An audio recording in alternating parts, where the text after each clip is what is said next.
So para maging blessing ka, dapat bless ka. Hindi ka pwedeng maging blessing pag di ka bless. Huwag niyong kakalimutan yan. So para maging blessing ka, dapat na-bless ka ng Diyos.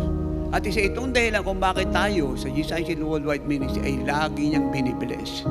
Hindi niya tayo tinitigilang i-bless.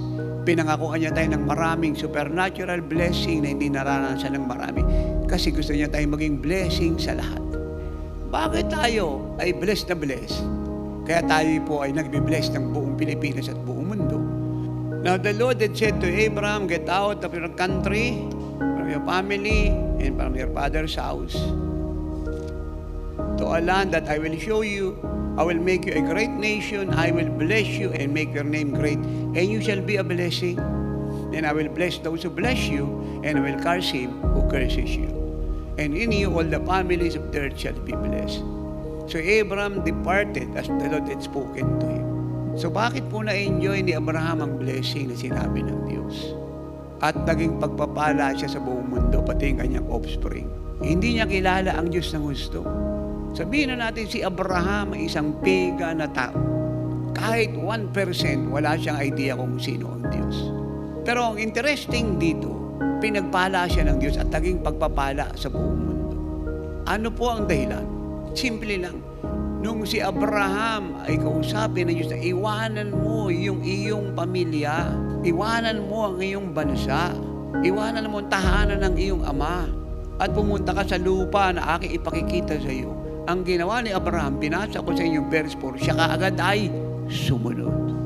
So ang blessing pala ng Diyos ay wala doon sa tagal mo at pagiging bago mo. Ang blessing pala ng Diyos ay nandoon sa pagsunod mo sa inuutos niya. Kahit bago ka pa lang. Walang tanong-tanong.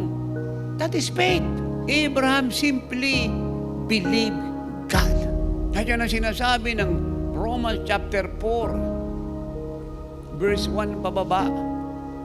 Abraham believed God and it was accounted for him as righteousness.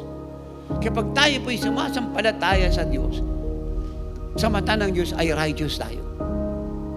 Pag hindi tayo sumasampalataya sa Diyos, sa mata ng Diyos, unrighteous tayo. At pag unrighteous ka, hindi ka pwedeng i-bless ng Diyos. Dahil ang nagpapalungkot sa puso ng Diyos ay yung unbelief, yung pag-aalinlangan. Walang tanong-tanong si Abraham, binitbit niya po yung gamit niya, pati yung asawa niya na si Sarah, at umalis. So paano tayo mabibless at magiging blessing? Dalawang bagay. Paniwalaan natin ang sinasabi ng Diyos kaya hindi abot ng isip natin dahil hindi siya nagsisinungaling, nagsasabi siya ng totoo. At para ipakita natin naniniwala tayo sa sinasabi niya, sundin natin yung utos niya. Kaya kung gusto natin makakita ng dakilang bagay, kamangamangang bagay na Diyos lang ang gagawa, paniwalaan natin ang sinasabi niya. Huwag tayong umasa sa Lord ng maliit na bagay, humingi ng maliit na bagay. Ask God for great and mighty things He alone can do.